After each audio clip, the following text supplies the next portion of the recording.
What is up, guys? It's Cal, and in this video I'm going to show you how to get the Glory of the Omega Raider achievement. We're nearing the end of the expansion, so what better time than to show you all how to get every achievement in the Manaforge Omega Raid. Completing this achievement awards the Umbral Karok Flying Mount. Also, another perk to going for this meta achievement towards the end of the expansion, most of the boss achievements have received some sort of nerf, making them just much easier. That's just typically how it goes. Also, you want at least one person in your raid running the Instance Achievement Tracker add-on. Make them raid assists so they can announce in raid warning chat. This add-on will let your raid know when certain criteria has been met so your group can kill the boss, or if you all have failed an achievement. Now, there really aren't any classes that make any of the achievements easier. In fact, pretty much all of the achievements in this raid are relatively easy, except Fractilis. But anyways, let's get started. Of Mice and Manaforges, Plexus Sentinels achievements. Through the fight, there will be a total of 6 mice that spawn. It doesn't matter your raid size, it will always be 6. 2 mice spawn in each intermission phase. You need to ride the entirety of the fight out for all 6 to spawn, so don't blow up the boss. When the mice spawn, someone in your raid just needs to run over it to pick it up. You don't need to click on it or anything, just run it over. And they spawn more towards the edges of the room, whether that's the side edges or even the back edges. All 6 mice need to be picked up through the fight. If a player holding a mouse dies, it's okay. Everyone, including that player, still gets the achievement. Once all 6 mice are picked up, kill the boss for your achievement. Time to vote. Cute or scary? Lumithar's achievement. Incredibly simple. Before the fight starts, your entire raid must target Lumathar and type /cuddle or /cower. You'll get a debuff when you've done so. It doesn't matter who does what. Half of your raid can do /cuddle, the other half can do /cower. It does not matter at all. If a majority of the raid cuddles him, then he will actually take 15% increased damage. If a majority cowers him, I think he does 15% more damage, so it might be wise for most to cuddle him. But regardless, as long as everyone in your group does a /cuddle or /cower prior to the fight, then kill him, you'll get your achievement. Dying does not affect this achievement. Mother of all tantrums, Soulbinder Nazindri's achievement. Place a single DPS at the 4 corners of the room. There will be these interactable pads that will spawn an ad after the fight starts. The ad is super weak and does not have a lot of health. Interact with all 4 pads right when the fight starts. Kill each ad. After all 4 ads die, kill the boss. It's an easy achievement. Cheat Meal, Forge Weaver Araz's achievement. So during phase 1, there's that big bluish purple soak mechanic that spawns an arcane echo. When that happens and the echo spawns, keep it tanked out of the group and do not kill it. When the intermission happens, making the boss not attackable, there's a giant blue beam that shoots down on the center of the field. Drag the arcane echo through that and he will become a forged echo. Still, do not kill him. When the boss reaches 25% health, phase 2 starts. Drag the forged echo through the void orbs that spawn, making him a void forged echo.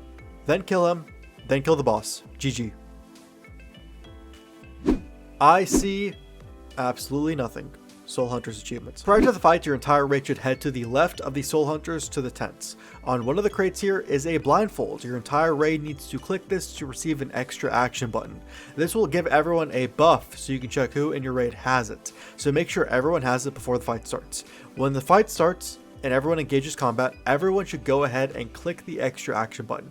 You'll be blinded for an entire minute. Your screen goes black and all you see are the outlines of the bosses. If you're a demon hunter, this actually does not affect your sight at all. It's just like using spectral sight. But for the rest of the plebs, you can't see anything for a minute. Once a minute is over, your sight goes back to normal and you can kill the boss. It's just more important that no one dies during that 1 minute that everyone's blinded. Once everyone's eyesight goes back to normal, kill the boss for your achievement. Breaking the 4th wall, Fractilis' achievement. So this was the only difficult one for my group because it requires some form of coordination. Now I believe Liquid has a weak aura for this achievement. I'm not too sure or how it works, so I won't be going over that. But anyways, how this achievement works, Fractilis' wall breaking ability has to break a 4th wall in that quadrant 18 times during the encounter. So as you know, if you've attempted this boss, you can stack 5 walls in each quadrant, but the 6th wall wipes your raid. So you'll be doing a lot of double wall placements in quadrants and double wall breaks. If a quadrant has 5 walls in it, breaking 1 wall will not count towards the achievement. You'll need to double break that quadrant so you can break that 4th wall. So we put 2 walls in quadrant 1 and 1 in quadrant 2. Then we put another 2 in quadrant 1 and 1 in quadrant 2 so we can get to that 4th wall as fast as possible in quadrant 1.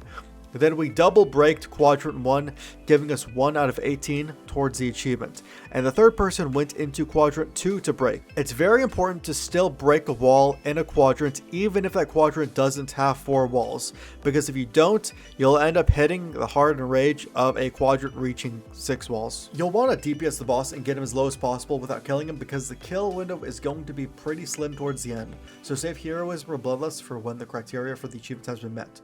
Once 18 4th walls have been broken, kill the boss for your achievement. King's Ransom, Nexus King Saladar's achievement. So prior to engaging the boss, don't take a left to his platform and keep heading straight to the end of the straightaway. Kai'Veza will appear as you approach the edge. Just one person in your raid needs to talk to her, then go back to Nexus King and start the fight. Kai'Veza's infamous knife ability, with the dark lines, will appear through the fight. Just dodge these, they don't do a whole lot of damage. Kill Nexus King with this going on for your achievement. If your raid wipes it all, then someone in your raid will need to go back and talk to Kai'Veza again. Define Gravity, Dementius' achievement. This entire achievement is just in phase 1. You'll need everyone in your raid to be hit with reverse gravity in phase 1. So don't nuke him into phase 2. When those small ads spawn that drop the black orbs, people in your raid do need to pick those up so your raid doesn't get one shot by his Devour mechanic. But these players will not get hit by reverse gravity. So when a couple of players on each side get reverse gravity, your entire raid should stack in those circles to also get flung up. Now don't stack the reverse gravity circles. I think that's an insta-death, but I'm not 100% sure. Just have your entire raid, except for the players who have the black orbs and whoever the current tank is, get flung up. The players with the black orb should bring them down. The next set of ads will spawn, and the players who got the black orbs before should not get them again. Then when the next reverse gravity happens, whoever did not get flung up with the last one should with the second one. And then you can get the boss into phase 2 and follow the raid like normal. You could not 9-man this achievement. It does require at least 10 players. And as far as dying, you only cannot die if you haven't been flung up by reverse gravity. And if you have been flung up, it doesn't matter. Kill the boss for your achievement. And there you have it. All of the achievements for the Manaforge Omega raid. Like I said at the start, the only achievement that gave us, my group, some heartburn was Fractalis' achievement, but nonetheless it was relatively easy meta. Also, don't forget, if you do fail any of the achievements but do end up killing the boss, you can go back in on Hero during that week and attempt it as well. Most of the achieves are still easy on Heroic. This way you don't have to wait for the following week.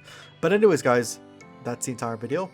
If you enjoyed it, feel free to leave a like on it, sub to the channel for videos like this, and I'll see you all in the next video.